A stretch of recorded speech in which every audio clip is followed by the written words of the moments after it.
ప్రియులారా, బాగున్నారా మీరందరూ? మరొకసారి ఈ సమయము కార్యక్రమంలో కలుసుకోవటానికి దేవుడు మహాకృపను అనుగ్రహించి ఉన్నాడు. ఈ గెత్సెమనే అపోస్టలిక్ ఫెయిత్, గెత్సెమనే ఆశీర్వాదపు కార్యక్రమాలలో మన ప్రభు అయిన యేసుక్రీస్తు వారు ఈ తరుణాన్ని అనుగ్రహించి ఉన్నాడు. ప్రభు మిమ్మల్ని దీవించునుగాక.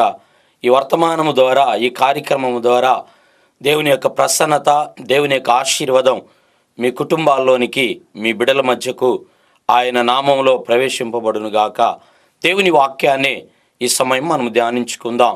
ఈ దినం ప్రియులారా, కీర్తన గ్రంథము 55వ కీర్తన 22వ వాక్య భాగాన్ని మనం చదువుకున్నప్పుడు, నీ భారము యెహోవా మీద మోపుము, ఆయనే నిన్ను ఆదుకొనును. నీ భారము యెహోవా మీద మోపుము, ఆయనే నిన్ను ఆదుకొనును. ప్రియులారా, నీ భారము యెహోవా మీద మోపుము, ఆయనే నిన్ను ఆదుకొనును.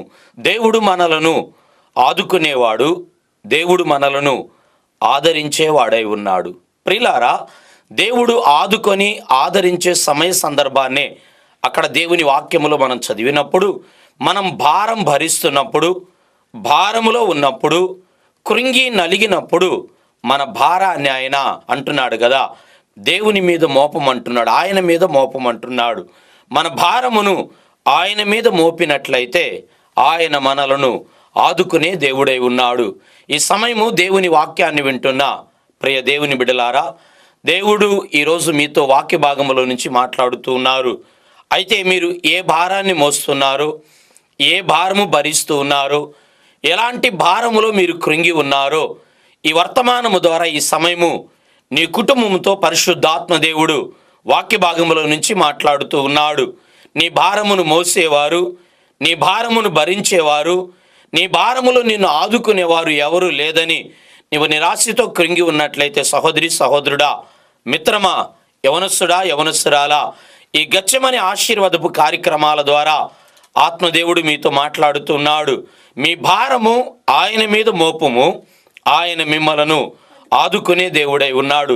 బైబిల్ గ్రంథములో నుండి 22వ సంకీర్తన 8వ వాక్యాన్ని మనం చదువుకున్నప్పుడు అక్కడ ఈ విధంగా మనము చదువుకుంటామండి.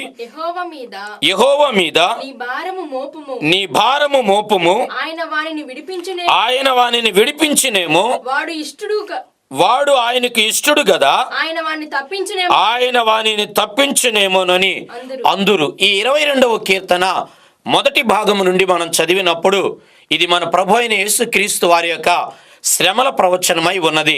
ఇక్కడ దావీదు ఒక ప్రవక్తగాను క్రీస్తుకు సాదృశ్యముగా మారుతూ ఉన్నాడు. క్రీస్తుకు సాదృశ్యంగా శ్రమల పాలవుతున్నప్పుడు దావీదును గూర్చి ఇతరులు పలుకుతున్న మాటలను ప్రియులారా ఉద్దేశపూర్వకంగా అక్కడ లిఖింపబడుతూ ఉన్నది. అది ఏమై ఉన్నదంటే, వారు అంటున్నారు కదా, ఈ శ్రమలలో, ఈ బాధలలో, ఈ కష్టాలలో అతని భారము దేవుని మీద మోపునట్లయితే అతడు ఆదుకుంటాడేమోనని అందరూ చెప్పుకుంటూ ఉన్నారు. ప్రియులారా, మనం భారం భరించేటప్పుడు, శ్రమలలో మనం ఉన్నప్పుడు, కష్టాలలో కన్నీరు కారుస్తూ ఉన్నప్పుడు ఇతరులు మనల్ని చూచి అవమానపరిచి ఎగతాళి చేసి గేలి చేసేవారే కానీ మనలను ఆదుకునేవారు కాదు. దేవుని వాక్యములో క్రీస్తుని తండ్రి ఆదుకున్నాడు. ఇదిగో దావీదు దేవునికి ఇష్టడు గనుక దావీదునే ప్రభు అయిన యేసుక్రీస్తు వారు ఆదుకొని ఉన్నాడు. ఈరోజున దేవుని వాక్యముల నుంచి శ్రమల పాలై, కష్టాలలో, కరువులలో నిమగ్నమై నలిగి ఉన్న నిన్ను ఆయన ఆదుకుంటానికి ఇష్టపడుతున్నాడు. నీ భారము ఆయన మీద మోపినట్లయితే, నీకున్న సమస్య ఆయనకు తెలియపరిచినట్లయితే ఆయన నిన్ను ఆదుకోవటానికి ఇష్టపడుతున్నాడు. వాక్యములో ఫిలిప్పీయులకు రాసిన పత్రిక 4వ అధ్యాయము 6వ వాక్య భాగములో మనం చదువుకున్నప్పుడు, దేనిని గూర్చియు చింతింపకుడి గాని ప్రతి విషయములోను ప్రార్థనా విజ్ఞాపముల చేత కృతజ్ఞతాపూర్వకంగా మీ విన్నపములు దేవునికి తెలియపరచండి. దేనిని గూర్చి మీరు చింతించవద్దు, చింతపడవద్దు. ఈరోజు వర్తమానాన్ని వింటున్న మీరు ఏ భారాన్ని గూర్చి చింతపడుతున్నారో, ఏ యొక్క సమస్యను గూర్చి ఈ దినము మీరు చింతపడుతున్నారు మీ కుటుంబాల్లో, ఈరోజు దేవుడు వాక్యములో నుంచి ఈ వర్తమానాన్ని వింటున్నా మీతో మాట్లాడుతూ ఉన్నాడు. దేనిని గూర్చి మీరు చింతపడవద్దు. నీ ఇంటి కార్యాలు, నీ ఇంటి ఆశీర్వాదాలు, నీ ఇంటి సమస్యలను గూర్చి ఈరోజు వర్తమానాన్ని వింటున్న నీవు చింతపడుతున్నావేమో, కృంగి ఉన్నావేమో, నలిగి ఉన్నావేమో. సహోదరి సహోదరుడా, ఈరోజు వాక్య భాగంలో నుంచి ఈ గెత్సేమనే ఆశీర్వాదపు కార్యక్రమంలో సూటిగా వర్తమానము ద్వారా ఆత్మదేవుడు మనతో మాట్లాడుతూ ఉన్నాడు. నీవు దేనిని గూర్చి చింతించవద్దు. మీ చింత యావత్తు ఆయన మీద వేయండి, ఆయనకు తెలియపరచండి. నీ భారం ఏమై ఉన్నదో, నువ్వు ఏ భారాన్ని మోస్తూ ఉన్నావో, ఎలాంటి భారాన్ని నువ్వు భరిస్తూ ఉన్నావో ఈరోజు దేవునికి తెలియపరచు. ఈ కార్యక్రమం ద్వారా దేవుడు నీతో మాట్లాడి నిన్ను హెచ్చరించేది ఏమై ఉన్నది అంటే, నీ విషయాలను నీవు ఆయనకు తెలియపరచు. మనుషులకు తెలియపరుస్తున్నావేమో, బంధువులకు తెలియపరుస్తున్నావేమో, ఇదిగో నువ్వు అక్కడికి ఇక్కడికి నిరాశగా నీవు తిరుగుతూ ఉన్నావేమో. నా ప్రియ సహోదరి సహోదరుడా, ఈ దినము నీవు దేవునికి తెలియపరచు.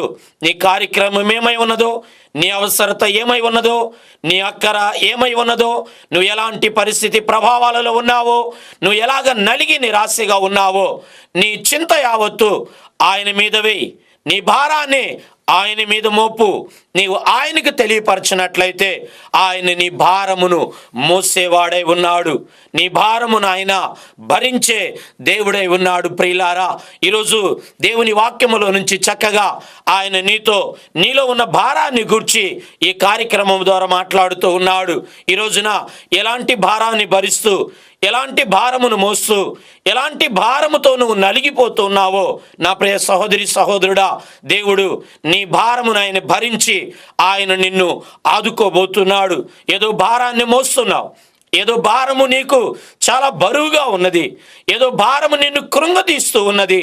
ఈరోజు నీ భారమును ఆయన భరించి ఆయన నీ శ్రమలో, నీ సమస్యలలో విడుదలను కలుగు చేయబోతున్నాడు. మీ నిమిత్తం ప్రార్థన చేయబోతున్నాను. భారాలను ఆత్మదేవుడు విడుదల అనుగ్రహించినై ఉన్నాడు. పరిశుద్ధుడా, మీకు వందనాలు. కృపగలిగిన దేవా, స్తోత్రాలు. నీ ప్రియులు ఈ కార్యక్రమాన్ని విన్నారు. వర్తమానం ప్రభువా, వారు ఏ భారములో ఉన్నారో వారి భారం నీ మీద మోపుతుండగా నీ బిడ్డలకు విడుదల ప్రభువా. ఆశీర్వది తండ్రి, ఆశీర్వాదాలను అనుగ్రహించి మేలులతో నింపి నడిపించమని యేసు నామమున ప్రార్థిస్తున్నాము తండ్రి. ఆమెన్.